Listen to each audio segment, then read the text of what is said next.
It's your girl Javiah with Gifted Hands by Javiah. Welcome back to another video. If this is your first time tuning in, hello, I'm Javiah. Welcome. If you are a returning subscriber and a part of the Gifted family, welcome back, fam. Welcome back. Y'all, in today's video, I'm going to show you how you can take those generic holiday cards and turn them into a holiday card slash photo frame. And this is what we're going to be creating today. This is so amazing. So all I've done was take this up a notch by sublimating this onto a hardboard that can actually be displayed as a photo frame. Isn't that dope? And I also created this super cute, beautiful black lined gift box to go right along with it, right? So if this is something that you're interested in learning how to make, please stay tuned. Don't forget to like, comment, share, and subscribe to my channel. If you find any of my content of value, turn on the bell for notifications so that you can be notified every time your girl uploads a new video. So without further ado, let's get started. All right, y'all, I'm going to start off here on canva.com. For those of you who do not know, I am a Canva Pro member, so I do pay a monthly subscription to have access to a lot more features that Canva has to offer. The very first thing I'm going to do is type in the templates field, Merry Christmas card, because we're going to be using the template to make our lives easier. If you want, you can definitely create your card from scratch, and all you would do is create a custom size the dimensions to the size of your card, and then go in and get on designing. But for me, I'm just going to use a pre-made design that Canva offers, and this is the design right here. I'm going to select that, and I'm going to select customize this template. Now from here, all I'm going to do is remove this photo. So I'm going to select this photo and then click on the trash, and then the photo is removed. I'm going to head over here to where it says uploads, and I'm going to select the image that I'm going to use for this photo. I already uploaded the images that I'm going to use for my Christmas cards. And then I am going to play around with the photo, adjust it as necessary to the size that I want it to be. And there we have it. Now, right here, you can see that there's a harsh line. And in the original template, there was not a harsh line on the photos. That is because this picture is in front of some fog. And as you can see, when I select this piece here, we have a purple rectangle. That means that that fog is behind this picture. So what I'm going to do is select this purple rectangle, and then I'm going to select position and then to front, okay? And then I'm not sure if you guys can see it, but it did move to the front. So now I'm just going to take the fog and then just drag it over like so. That way we don't see that harsh line from our photo anymore, okay? And I'm just going to zoom in because I want to make sure that my image is fully covering the size of our template here, okay? Now also here at the bottom,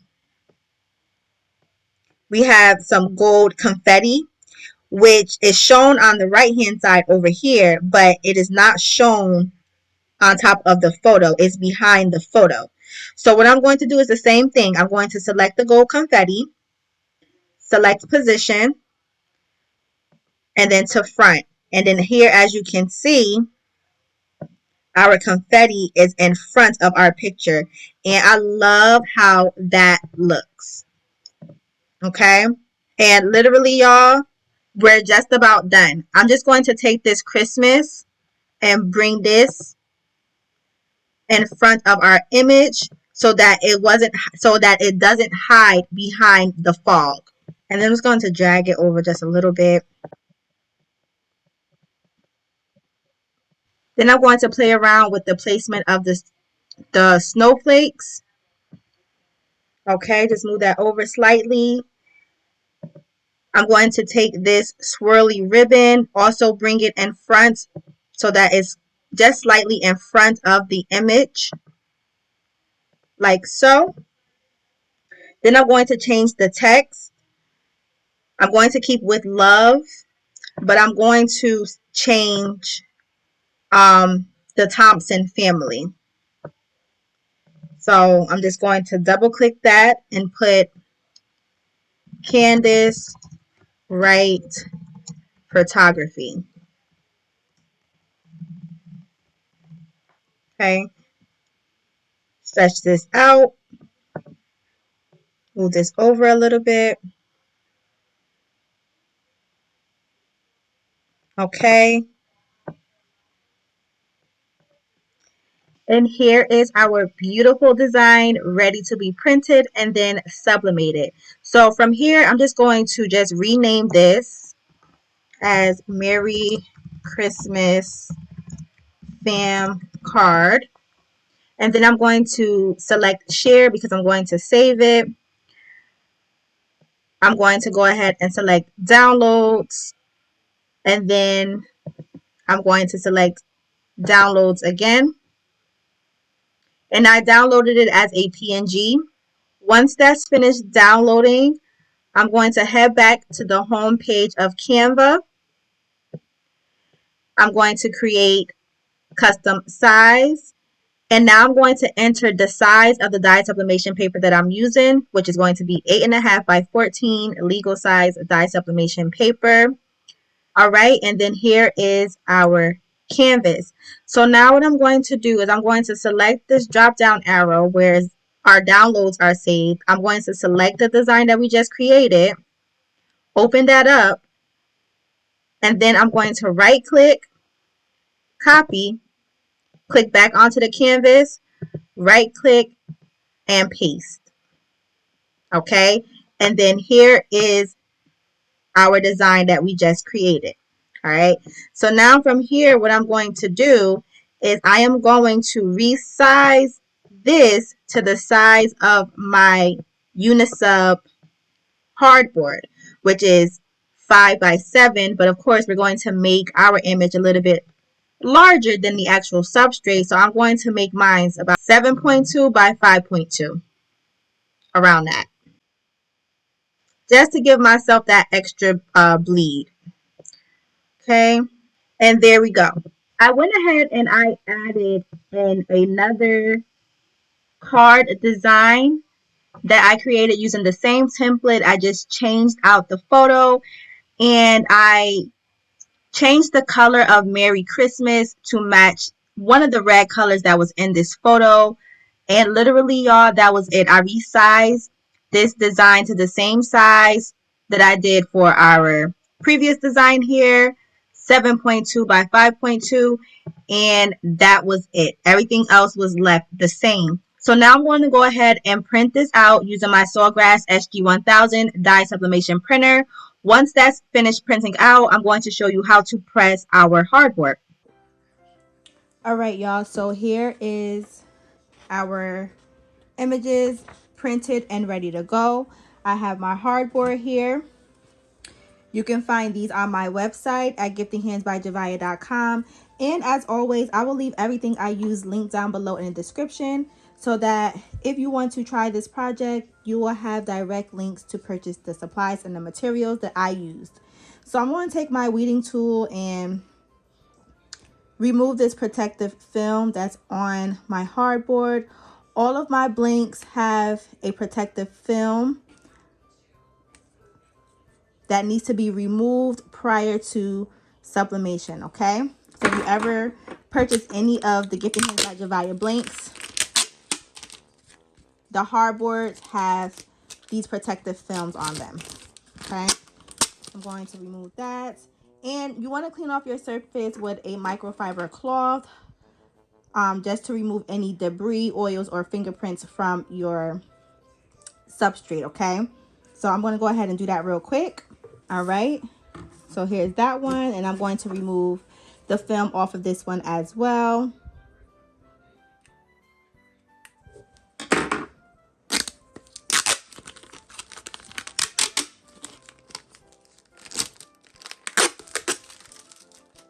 And then I'm going to clean off this surface as well. Okay, so I use a dry microfiber cloth, but you can use a solution. Some people use 99% alcohol. Whatever floats your boat, go ahead and clean off your surface with that, okay? So now what I'm going to do is I'm just going to take my images and then I'm going to cut it in half because I'm not going to press them at the same time. I'm going to press this one first. And now I'm just going to align my hardboard up with my design like so.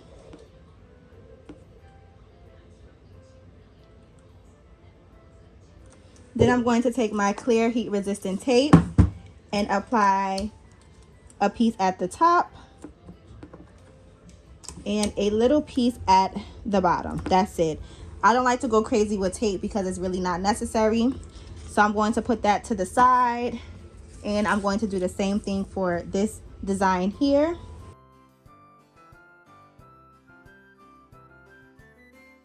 So now we're going to head on over to the heat press and press these out.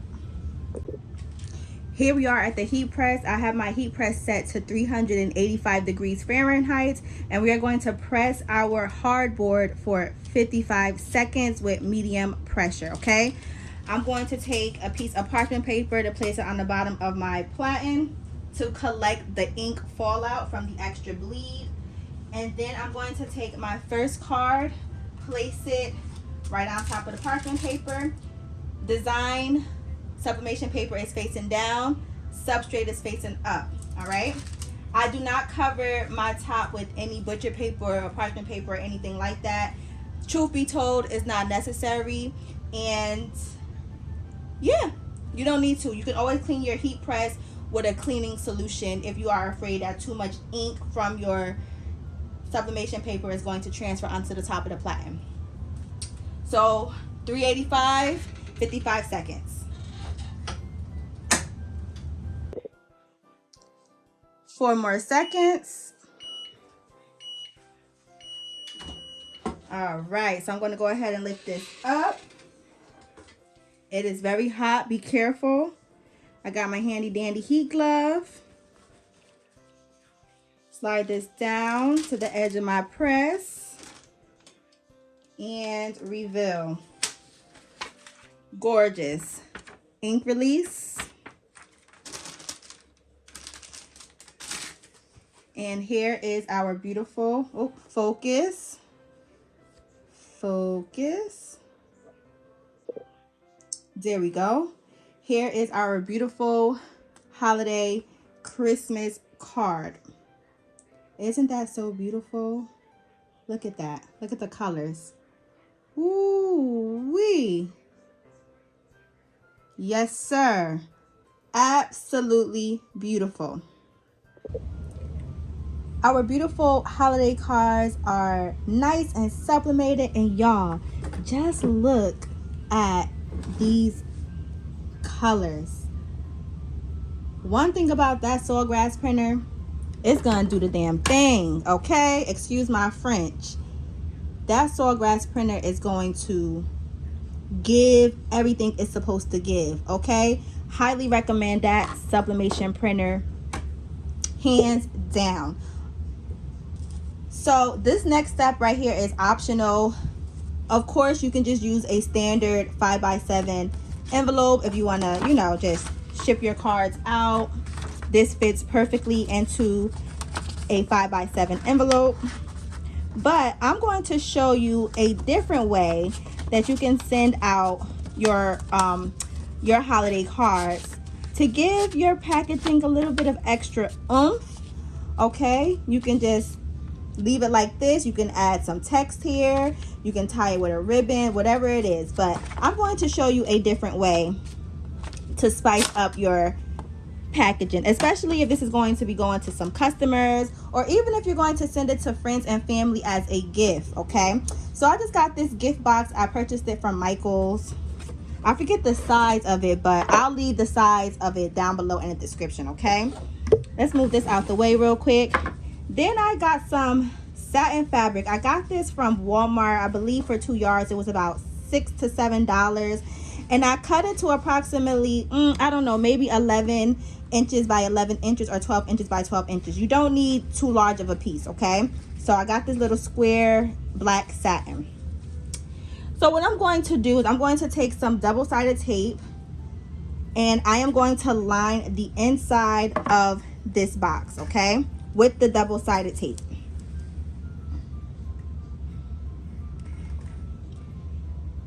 So right along the black rim of the box.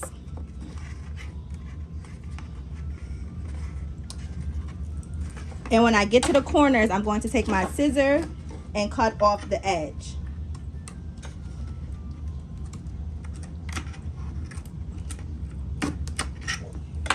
My scissors are terrible, so make sure you got some scissors that are sharp so that you won't be struggling to cut off the edge of your double-sided tape.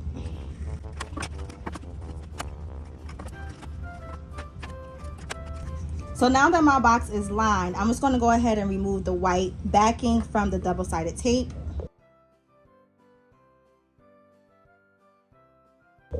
Okay, so now I removed all of the white backing from the double-sided tape.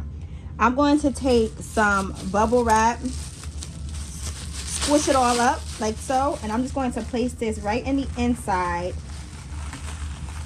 of my gift box like this. Okay, then I'm going to take my fabric, and the part that has the fray, that is going to be adhered to the double-sided tape. So I'm just going to take the edge, curl it over like this, and then just bond it to the edge of my gift box where that double-sided tape is. Okay, all I'm doing is just curling the edge of the satin fabric. No structure, just curling it and pressing it against that double-sided tape.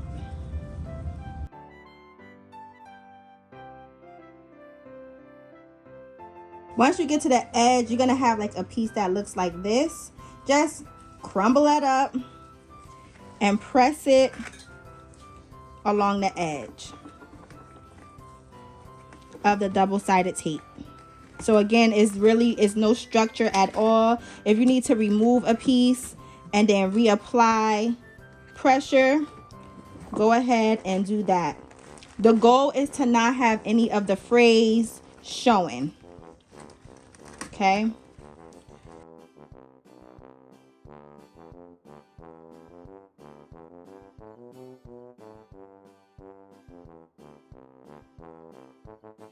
So now I'm going to go ahead fluffing this up.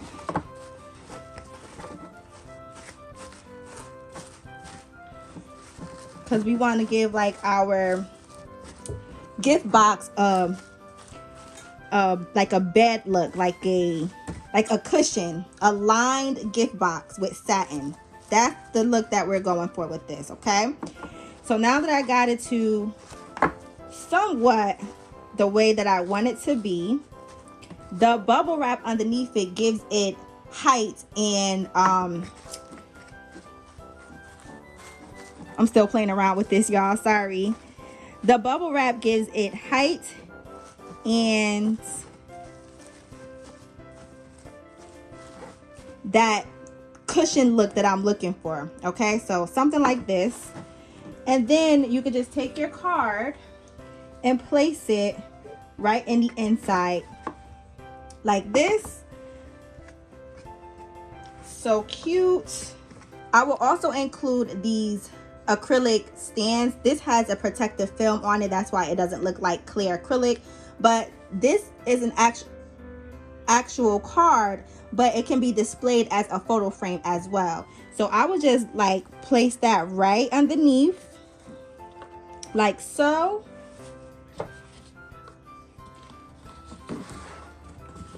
And then tie my gift box with a ribbon. Right? How cute is that? Same for the red. You can line it with, you know, any color that you want. Black literally goes with everything. So you got that going there. Place that up in there like that. Okay. And it just gives your packaging a really nice clean look. All right. And I'm going to show you how I would wrap a ribbon. Here is some 7/8 ribbon that I have. It is like light tan beigey color. I'm just going to roll out approximately an arm length, a little bit longer than one arm, or 2 arms, I should say 2 arms, not 1 arm, 2 arms. And I'm going to take my box, put the ribbon underneath it, like so. Even out the ribbon strands here. Okay. And it's just like tying a knot. So let's move this out the way. I'm going to tie not tying a knot, tying like a shoestring, a bow. So I'm going to knot it first, like this, tighten it. And then I'm going to double knot it again.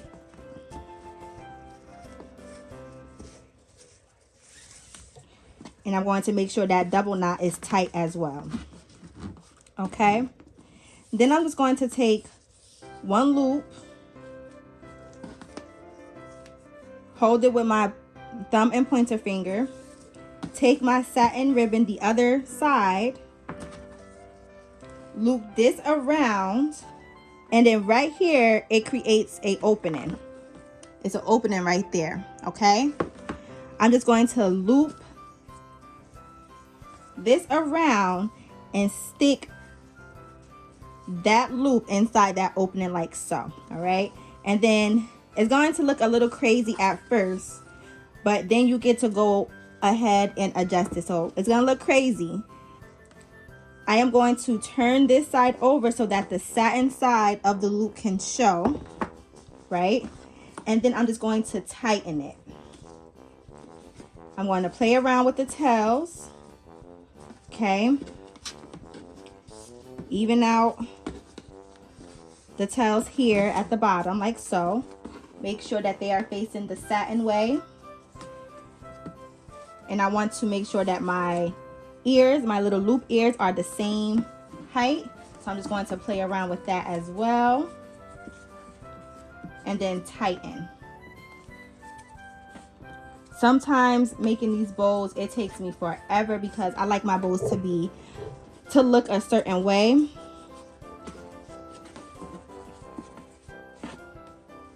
Once I have my bow somewhat how I want it to look, I'm going to go ahead and then trim off the tails. So clearly I grabbed another pair of scissors so that I could cut the ribbon off nicely.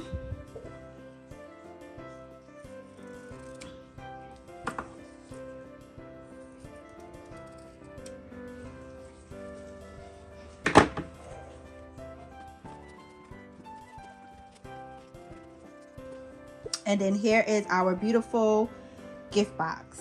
Okay, so that's just another way that you can send out your holiday card frames, if you will, opposed to just sending it out in an envelope, which will also work as well. All right, so that concludes our project.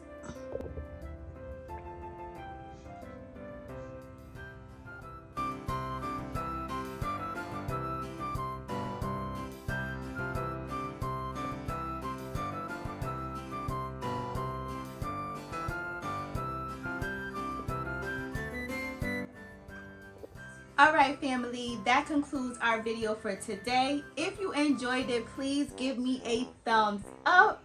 Subscribe to my channel. Turn on the bell for notifications for the next time I upload a new tutorial. And until next time family, thanks for watching. Later.